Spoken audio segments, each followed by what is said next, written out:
అందరికీ నమస్కారం. స్టార్ హీరోకి క్యాన్సర్, తీవ్ర దుఃఖంలో కుటుంబం. ఈ విషయాలను తెలుసుకుంది వీడియోని కంప్లీట్‌గా చూడండి. అప్పుడు మీకు కంప్లీట్ ఇన్ఫర్మేషన్ ఏంటో అర్థమవుతుంది. అదేవిధంగా చాలామంది వీడియో చూస్తున్నారు గానీ సబ్స్క్రైబ్ చేసుకోవడం మాత్రం మర్చిపోతున్నారు. దయచేసి సబ్స్క్రైబ్ చేసుకోండి. సబ్స్క్రైబ్ చేసుకోవడం వల్ల నేను చేసే ప్రతి ఒక్క అప్డేట్ మీరు ముందుగానే పొందగలుగుతారు.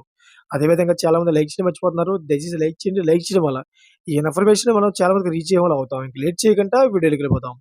ఫ్రెండ్స్, చికిత్స కారణంగా శివరాజ్ కుమార్ ఇప్పటికే సైన్ చేసిన సినిమాల నుంచి తప్పుకున్నాడు. ఈ నేపథ్యంలో ప్రముఖ సీనియర్ జర్నలిస్టు అంతరన్న ఈ రోజు జరిగిన వెబ్ టాక్ షోలో శివరాజ్ కుమార్ ఆరోగ్యం గురించి మాట్లాడారు.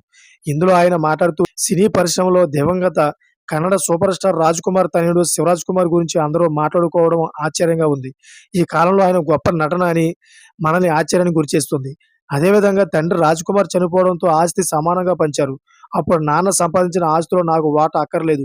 అనాథ శరణాలయాలకు పెద్ద మొత్తంలో రాసివ్వండి. సినిమాల్లో నేను సంపాదించేదే మాత్రమే నా ఆస్తి అని శివరాజ్ కుమార్ అన్నారు. శివరాజ్ కుమార్ ఎలాంటి మనిషో చూడు అంటూ అంతనన్ను ప్రశ్నించారు. అనంతరం ఈ విషయమై నటుడు శివరాజ్ కుమార్ మాట్లాడుతూ, నాకు వ్యాధి ఉన్న మాట వాస్తవమే. దానికోసం నేను అమెరికా వెళ్తున్నది కూడా నిజం.